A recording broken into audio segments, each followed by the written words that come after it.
You're listening to Rise Above, a Rogers behavioral health podcast, where we sit down with Rogers experts who are changing the way the world views mental health and addiction.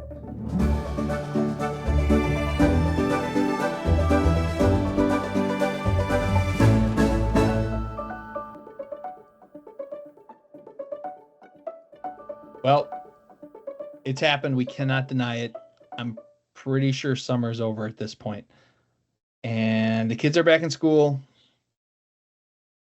And one thing I've always noticed about bringing my kids back to school, with the weather changing and all of that, I start reminiscing about when I was in school. And I start thinking about, oh, childhood was great, not a lot of responsibilities, etc. And it comes with a bit of sadness. I don't know what to attribute it to. Probably nostalgia, I would think.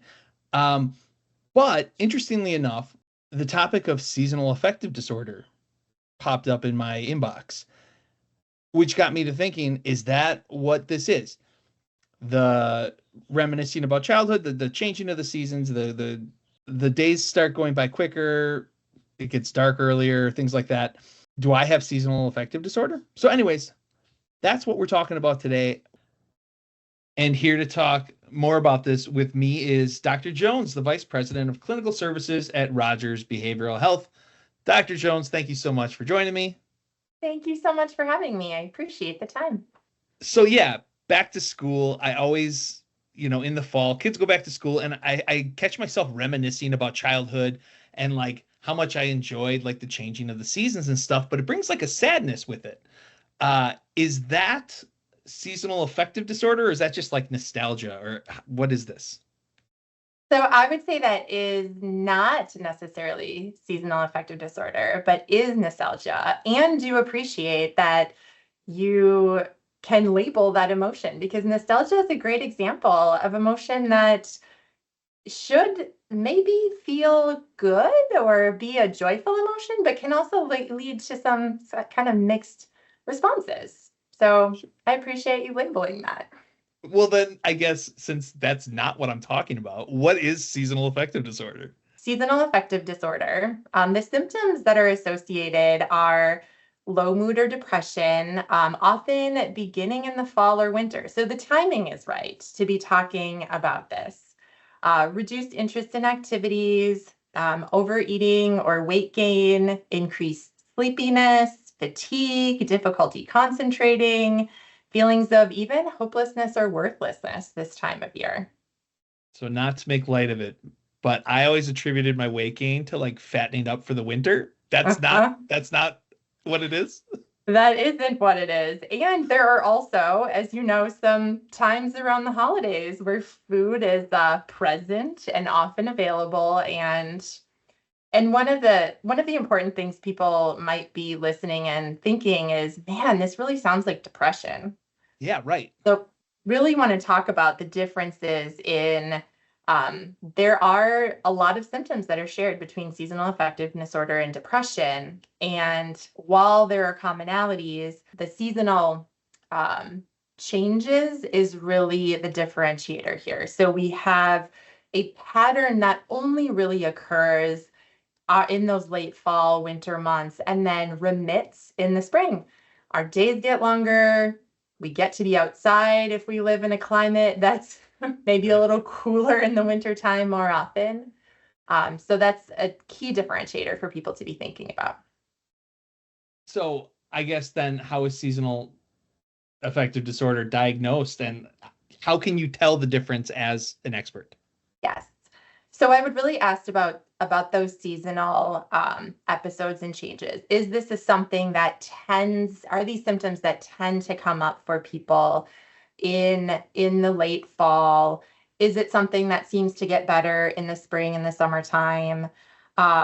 Is there really, I would be asking about the severity of those symptoms, right? So mood increasing, do you feel more engaged? Do you have that renewed interest in those activities that you feel you sort of lost in the wintertime?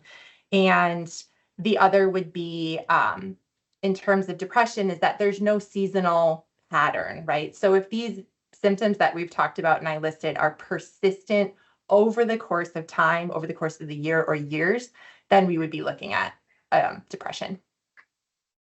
And I guess seasonal affective disorder, I mean, how serious can it get?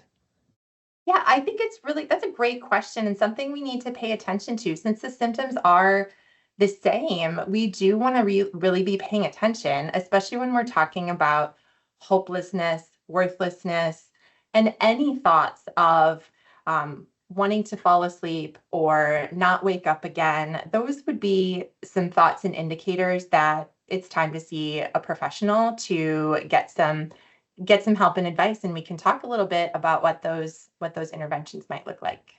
And then on that note, are there things that people can do to prepare themselves for an oncoming seasonal change?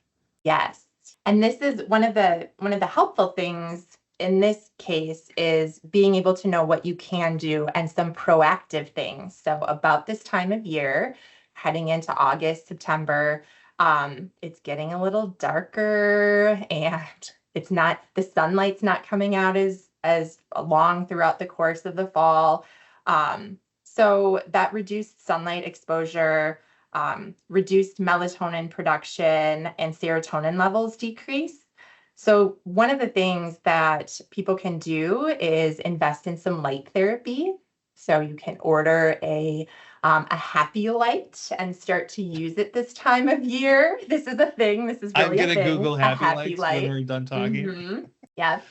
Um, Getting into, if you aren't already, some regular exercise, and this doesn't need to be like a pre-New Year's resolution kind of thing, but just getting in the habit of getting outside, taking a walk, getting some regular exercise, coming up with a proactive plan heading into the holidays. You had talked about, some of that eating and, the holiday times are coming and the snacks for me, it's the cream cheese based dips, right? We're coming into cream cheese based Sure. dip season.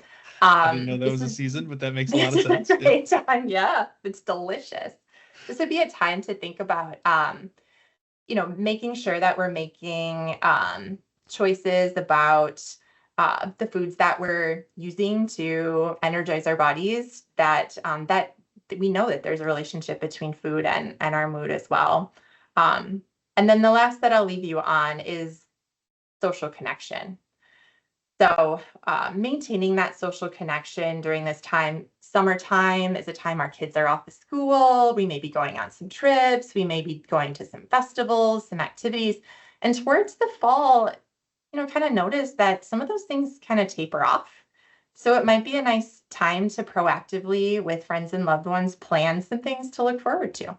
So let's say um, I've done all of these things, but it just wasn't enough, and I need professional, help for it. How is this treated? How does you're at Rogers? How is this treated? Yeah. So we have a newly expanded outpatient mental health service line at Rogers, which is really exciting. So we have counselors available to provide, hour-long sessions once a week or whatever people need. And I think it's really being able to come up with a good plan that meets your needs. This could be managed with some of the things we've talked about already. And it also might be something that we would come up with a more concrete behavior plan for folks with that counseling model, or it may be something that we would make the recommendation to see an outpatient psychiatrist or primary care provider to get some medication help if that is something that we're at the point of needing. And there's no shame in doing what you need to do for yourself in order to improve your well-being during this time. Great information, great tips. Dr. Jones, thank you so much for joining me today. It has been a pleasure. Absolutely. I appreciate that we're taking time to talk about these important things. Well, listener, I hope you learned a little something. I know I did. I learned that I do not have seasonal affective disorder. Turns out I just miss my childhood. It was pretty great. Thanks for listening. We will see you next time. Thanks for listening to Rise Above, a podcast from Rogers Behavioral Health. Be sure to like and subscribe to be notified of new episodes. As always, if you or someone you care about is struggling with a mental health or substance use disorder, visit rogersbh.org for a free mental health screening.